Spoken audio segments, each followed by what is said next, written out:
Hey, everybody. Welcome to Food Fight Friday at the Aid Station, where Adam Lee of Community Trail Running and myself, Jason Bahamundi, will make decisions on which foods to eat, carry, or toss. Sometimes the food choices are absolutely awful, like baked beans or sauerkraut juice. Other times they make sense, like a flame broiled Whopper or ghost pepper wings. This week, Adam will be presenting to me three food choices. But before we do that, please remember to subscribe, rate, and review the Everyday Athlete Podcast Network, where we have a show for everybody. We now have a new logo, so go check that out too. Adam, what's up, brother? Happy Friday, Jason. Not too much, man. I'm just getting ready to settle into the weekend. How are you? I'm doing fantastic. I love the fact that we are technologically advanced enough to now have the Run Try Bike feed live and the community trail running feed live on Instagram for this show. We're very fancy around here. Like I've said many times, you're the kid that I would have been running around with in middle school and high school getting into trouble. And now we know how to press buttons to get a podcast live on Instagram. Yeah, it's a shame for a lot of people that we know what buttons do now, but here we are.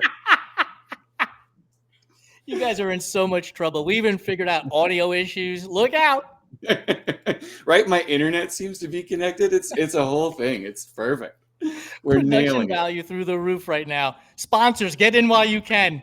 it. That's right. That's right. We're expecting an avalanche of sponsor dollars any day now. Do the Avalanche still play hockey? Are they still a team? Colorado? I'm fairly certain they are. they Yeah. are. Yeah. See that? Avalanche? We just mentioned you like 4 times. The return on that ad spend would be really high right now. Absolutely. People are Googling all the Colorado Avalanche. Oh my goodness, dude. Just the other day, I drove past a car that had an Oilers and an Edmonton Eskimo sticker on it. We live in SoCal. That's amazing. You can't kill that spirit, baby. You can't. And we discovered you put out some research. Again, we're advancing our production value here. You put out some research to find out whether or not the Canadian Thanksgiving or the U.S. Thanksgiving was first. And it was the Canadian Thanksgiving that I think was about 40 years ahead of the U.S., if I'm not mistaken. There you go. I spoke too soon about the internet. We just lost that sponsor. Hey, T-Mobile, help us out. Okay, did you deliver the news then about which Thanksgiving was older? I did. I delivered the news that the Canadian Thanksgiving is older than the U.S. Thanksgiving. And we have to shout out Kylie Morgan. Thank you, Kylie. We wouldn't have the information we have if it wasn't for Kylie, because I know I wasn't going to research it.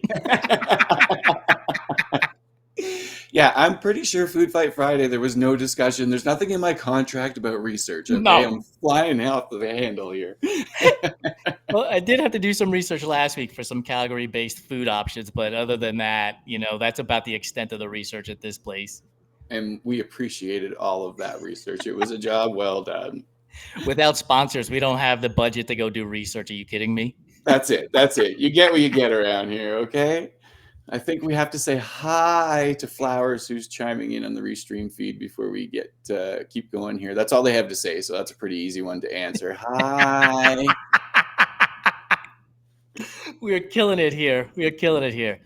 All right, dude. This time it's your turn to present to me 3 foods. So I'll turn the floor over to you, and I cannot. I'm already chuckling on the inside because I can't wait to hear these 3.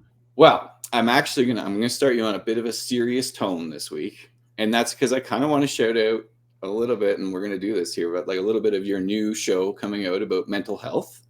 And what's the name of that again for everyone?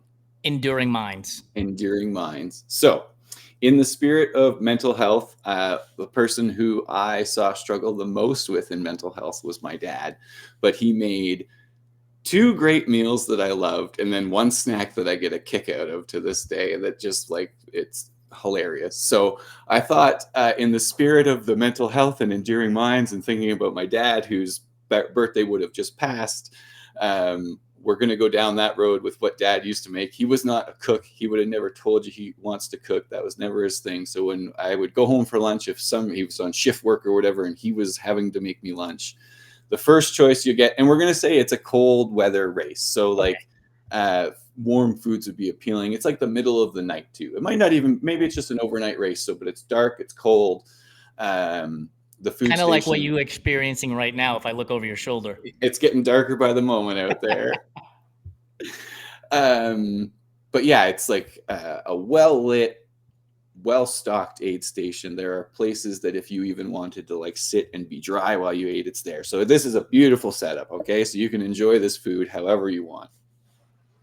So the first option they have, and I swear I don't know how it's possible, although Sheena would tell you it's the science of someone else making your food always tastes better than when you do it yourself, because you don't see the ingredients, so you don't know what to expect, and then the taste is more of a surprise, whereas when you do it yourself, you know what it is, so you expect already what it should taste like. There's my quick tangent. Dad made the best toast and tomato sandwiches, just like white bread with mayo and tomatoes sliced thin, salt and pepper. I don't know how he did it, but they were the best sandwiches. And then the second one that he would make is also a sandwich, but it was soup, and it would be tomato soup with Tabasco sauce because he wanted to make it spicy. And then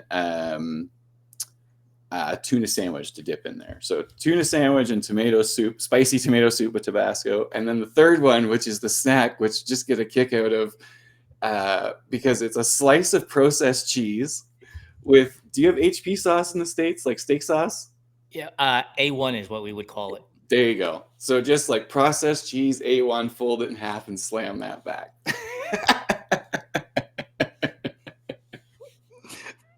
5-star Michelin restaurant, slice of cheese with A1 sauce. I love it.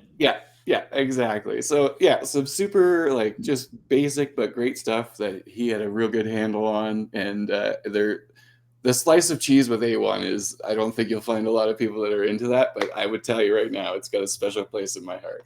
Well, first of all, I love the connection to all of this, to your dad and the Enduring Minds podcast. It makes it even more special. Going back to episode 1 of our Food Fight Friday at the aid station and the idea of having to carry a bowl of baked beans or a bowl of sauerkraut juice and not knowing how I would do that, I have to eliminate the tomato soup, but it sounds awesome. Like, I remember when my mother would make tuna sandwiches for me as a kid too. So for me, the way a perfect tuna sandwich is globs of mayonnaise, like it's like liquid basically, right? Yeah. With tiny chopped up pieces of red onion, celery, and carrot. So I get a little texture in there along with it being on toast. So I'm all in on the tuna sandwich to dip into the tomato soup, but I can't carry the tomato soup. Haven't figured out a way how to do that. So that's got to go. Next up is I'm eating it right then and there is sliced tomato on toast with salt and pepper. Like, honestly, I could slice tomato and sprinkle salt and pepper and some Tabasco on there, and it's just a heavenly snack. And if I'm adding toast to it, that's up a notch. That is mayo. Yeah, and mayonnaise, which I absolutely love.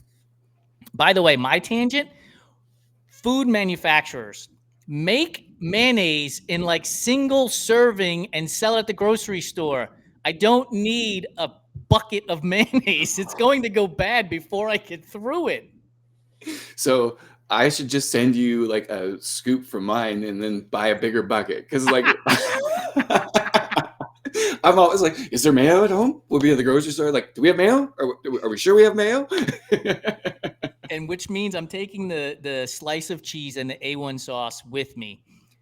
But I will say this. My father was not a cook either. Like, he didn't know, how to use a stove or an oven if his life depended on it. But similar to you, like my dad used to take saltine crackers and put mayonnaise on them. And I would eat them like the whole sleeve, right? Because it just tasted so good. Tangy mayo and salty saltines. You can't go wrong with that as a snack. No, that's it. Sounds like our dads were pretty similar in the amount of effort they wanted to put into stuff, but you still found stuff that tasted good. That's right. So, dude, this has got to be a hard one for you. So, to recap, I'm carrying the slice of cheese and the A1 sauce with me. I'm ditching the tomato soup with the Tabasco because I don't know how to carry it, and I'm eating the toast with mayonnaise and tomato slices on it. How about you? What are you doing to honor your dad? Which are you eating, tossing, or carrying? Right? That's a tough one for me for sure. And shout out to the other people who have said hi. That's Aiden and Marcus. People are using all the letters on their keyboard, which is very impressive. Although I think Aiden is asking a question at the end. He's got like 7 or 8 highs and then a huh. I think I'm with you in that I would pitch the tomato soup and tuna sandwich. I could cruise and eat some soup like we've discussed. That'd be fine. But I think mostly it's the tuna. As much as I like the tuna sandwich, I think while running, it might not be the greatest thing that I could have out there. Especially with the toast and tomato, which might still give me heartburn or whatever because my esophagus is what it is. But anyway, I would carry the toast and tomato because that will be easier to carry than the cheese slice and the HP. And I'll just get such a kick out of eating that at the aid station with everyone else. And I'm like, yeah, that's the thing I'm crushing right there. We're all lunatics. One thing I just realized, like you set me up to eat the tomato soup while I'm at the aid station because you said it was a cold night. Yeah. I should have eaten the tomato soup and gotten warm before hauling ass out to the next into the cold winter there. But you're all about show up and blow up, so you don't have time to sit and eat soup. I love the fact that my race mantra is preceding me in this situation. That's right. And was all gas, no brake? All gas, no brakes, baby. Light your ass on fire and see how far you can get. Sometimes you get to the finish line and sometimes you don't. Soup sounds like brakes. That ain't you, man. You know what's funny, though? When people are like, I can't do that. I'm like, you have no idea. Even if you paced yourself, you might still not make it to the finish line. Like, you have no fucking clue what's going to happen. You might as well go all out. I haven't done a 50 since like we've had that conversation in the show up and blow up, but I say it to my wife at every race now, like, show up and blow up, baby. That's it. Sometimes you got the talent, sometimes you don't, like who the hell cares? You might eat shit halfway through it too, right? Even if you're at the most perfectly paced event, you might trip and fall and end up out of the race also. So go for it. Let it eat. Live life on the edge. Adam, thank you so much for joining me. Folks, we will be back here in 2 weeks, the day after U.S. Thanksgiving, which is actually younger than the Canadian Thanksgiving. Thanks to Kylie for figuring that out for us. And I'm sure we'll have some sort of leftover conversation for that one where I will be presenting to Adam 3 food choices to eat, carry, or toss. Thanks for joining us on Food Fight Friday at the Aid Station. Check out the Everyday Athlete Podcast Network wherever you get your shows. Goodbye.